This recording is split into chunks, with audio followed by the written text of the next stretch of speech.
Welcome, seekers of the ancient truth, to a forgotten age of divine wrath and ultimate tests. Imagine a land choked by 3.5 years of merciless, deadly, blistering drought. One solitary prophet stands against an empire and 450 pagan priests. Who truly commands the forces of nature when the heavens remain completely silent? Today we witness the ultimate showdown of faith on the blazing peaks of Mount Carmel. The kingdom of Israel lay shattered beneath an unforgiving and relentless sun.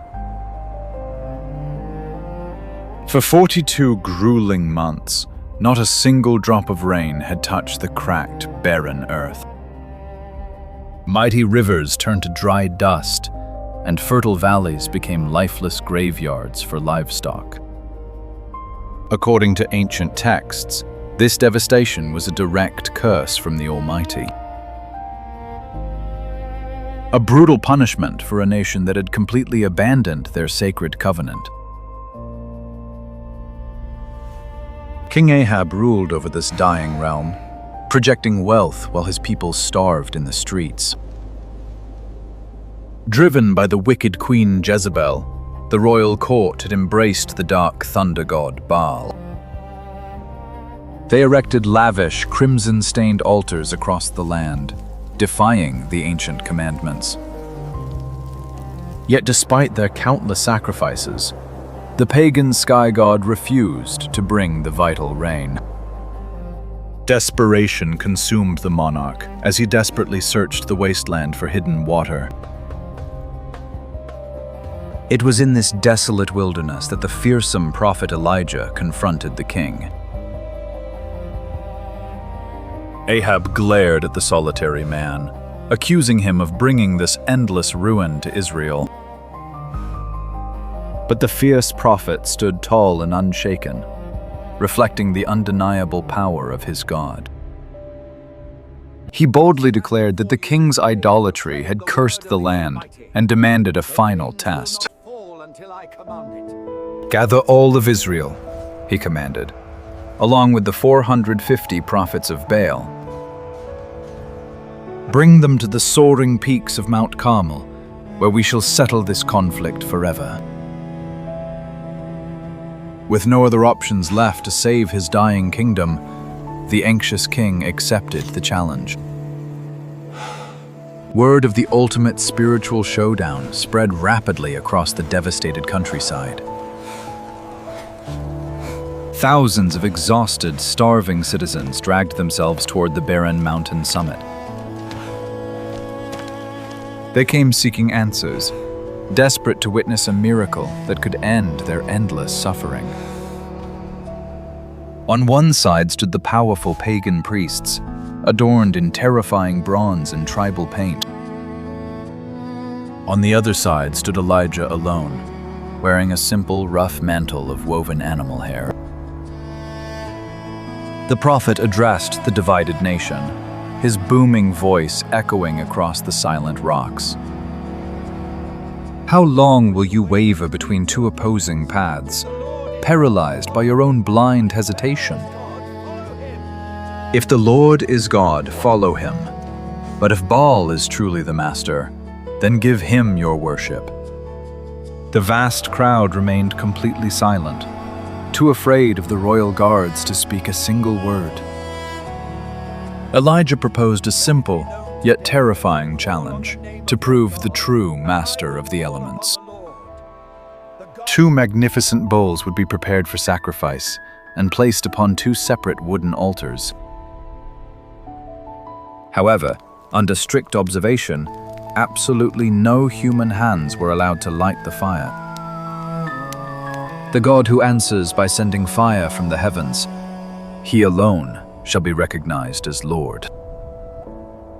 The anxious crowd nodded in agreement, captivated by the undeniable fairness of this test. Confident in their overwhelming numbers, the pagan priests quickly prepared their sacrificial bull. They arranged the sacred offering upon the grand altar and began their frantic morning rituals. "O mighty Baal, answer us!" they chanted, their voices rising in a hypnotic, terrifying chorus. They danced wildly around the ancient stones, begging their powerful thunder god to strike the wooden pyre. The scorching sun climbed higher in the sky, baking the cracked earth with an unbearable, deadly heat. Hour after hour passed in grueling agony, yet the blazing blue heavens remained completely empty. There was no voice, no sudden lightning strike, and absolutely no answer from the unseen realm. The frantic priests leapt around their altar, their rhythmic movements growing increasingly desperate. Sweat poured down their painted faces as they exhausted themselves under the unforgiving midday sun. By noon, the massive crowd watched in growing disbelief as the highly praised pagan magic failed. Elijah stood nearby with his arms crossed, watching the pathetic spectacle with cold amusement. "Shout a little louder," he boldly mocked them, "for surely your magnificent God is deep in thought." Perhaps he is traveling, or maybe he is fast asleep and desperately needs to be awakened. Historical records note that this fierce sarcasm was a direct insult to the Canaanite beliefs. Driven to absolute madness by the taunts, the pagan prophets intensified their violent frenzy. They grabbed their curved bronze swords and ceremonial daggers, ready to perform their darkest rite. Screaming in pure agony, they engaged in dangerous rituals to appease their silent deity. Dark crimson essence flowed freely over their exhausted bodies, staining the dry dirt beneath their feet. It was a tragic display of religious fanaticism, fueled by sheer terror and blind desperation. If you stood among that desperate crowd, would you follow the king's violent majority, or wait? The exhausted Israelites watched in sheer horror as the false prophets ruined their own bodies in vain. As the brutal afternoon dragged on, the chaotic chanting slowly devolved into breathless, weak groans. Despite their immense and agonizing sacrifice, the silent sky offered no spark, no wind, no mercy. The lavish altar of Baal stood completely cold, serving as a monument to a non-existent power. King Ahab watched his priests collapse in utter defeat, his arrogant facade finally crumbling away. The time for evening sacrifice approached, and the deafening noise of the pagans faded into silence. Elijah stepped forward, his calm and steady presence instantly commanding the attention of the crowd. "Come near to me," he instructed the fearful people, his voice echoing with absolute authority. The starving citizens cautiously stepped forward, leaving the exhausted pagan priests lying in the dirt. Elijah approached the ruined altar of the Lord, which had been maliciously torn down years ago. Moving with deliberate intention, he gathered 12 unhewn stones from the dry, barren mountainside. Each heavy stone magnificently represented one of the 12 historic tribes of ancient Israel. With his bare, dirt-stained hands, he painstakingly rebuilt the sacred structure of his ancestors. He then dug a wide, deep trench entirely around the altar, large enough to hold measures of seed. He meticulously arranged the dry wood and placed the sacred offering upon the solid stone altar. To completely eliminate any lingering doubts of a hidden spark, he issued a shocking command. "Fill 4 large jars with precious water," he declared, "and pour it over the offering and the wood." The crowd gasped in pure astonishment. In a severe drought, water was far more valuable than gold. Yet they obeyed the prophet, dumping the heavy, life-saving liquid over the sacrificial meat. "Do it a second time," Elijah ordered firmly, and they quickly drenched the wooden altar once again. "Do it a third time," he demanded, ensuring the entire structure was completely soaked and dripping. The precious water ran heavily down the ancient stones, rapidly filling the deep trench to the brim. Every piece of wood was thoroughly saturated, making it impossible to ignite by human hands. The sun began to set, casting a dramatic golden glow over the soaked altar and the silent crowd. There was no frantic dancing, no destructive physical harm, and absolutely no terrifying screams. Elijah simply stepped forward and lifted his eyes toward the vast, darkening evening sky above him. "O Lord, God of Abraham, Isaac, and Israel," he prayed in a calm, deeply resonant voice of faith, "let it be known this day that you are God in Israel, and that I am your humble, obedient servant. Answer me, O Lord, answer me, so these people will know that you are turning their hearts back again." His simple, quiet words pierced the heavy silence, carrying the immense weight of undeniable truth. For a brief, agonizing moment, the entire world seemed to hold its breath in silent anticipation. Then, without warning, the sky violently tore open, unleashing a terrifying column of pure fire. The divine flames crashed down from the heavens with the deafening roar of 1,000 thunderbolts. It struck the flooded altar with unimaginable force, instantly vaporizing the dripping wet wood. The blinding inferno consumed the sacrificial bull, turning the meat into pure glowing white ash. The miraculous heat was so intensely powerful that it completely melted the 12 solid stones. It even licked up every single drop of water resting inside the deep trench, leaving nothing behind. The terrifying shockwave threw the entire crowd to the ground, completely blinding them with brilliant light. Overwhelmed by the undeniable display of cosmic power, the terrified people bowed down completely. They buried their faces in the hot, scorched earth, shaking violently under the wrath of the heavens. "The Lord, He is God!" they screamed in unison, their voices echoing across the shaking mountain peaks. "The Lord, He is God!" the desperate chant repeated, marking the sudden end of the brutal Baal cult.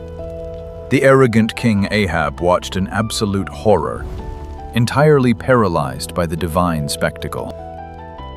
Elijah stood victorious before the smoking crater, preparing for the ultimate and righteous judgment. "Seize the false prophets of Baal!" Elijah fiercely commanded the awakened Israelite crowd. "Do not let a single one of these wicked, deceitful men escape alive from this sacred mountain." The infuriated citizens obeyed, dragging the false priests down to the Kishon Valley. According to ancient texts, all 450 men met a devastating and unyielding final fate. Their devastating defeat cleansed the unholy corruption from the entirety of the Israelite land. With the root of evil finally removed, Elijah turned his attention to the trembling monarch. "Go up, eat and drink freely now," he told King Ahab, "for there is the thunderous sound of a heavy rain." While the shell-shocked king went away to eat, the weary prophet climbed higher up the peak of Mount Carmel. He bowed himself down upon the scorched earth, placing his face between his knees in quiet meditation. Despite the astonishing fire display, the barren sky remained completely cloudless and unbroken. "Go and look carefully toward the sea," Elijah ordered his young servant, hoping for a miracle. The boy climbed the jagged rocks and peered into the blistering horizon of the vast Mediterranean. He returned to the praying prophet, reporting flatly that there was absolutely nothing out there. "Go back again," Elijah commanded with perfect faith, refusing to doubt the promise of his wondrous God. 7 consecutive times the weary servant ran back and forth to scan the ocean sky for any hope. Is this not the familiar test of patience that many great historical figures have faced alone? Finally, on the 7th try, the boy returned breathless with a stunning piece of awesome, world-shaking news. "I see a very small cloud, about the exact size of a man's hand, rising slowly up from the water."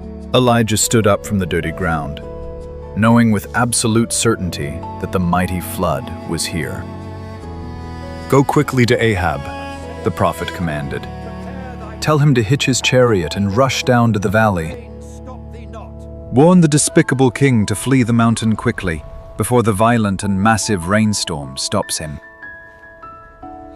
Within a matter of minutes, the bright, scorching sky ominously grew pitch black with heavy ocean clouds.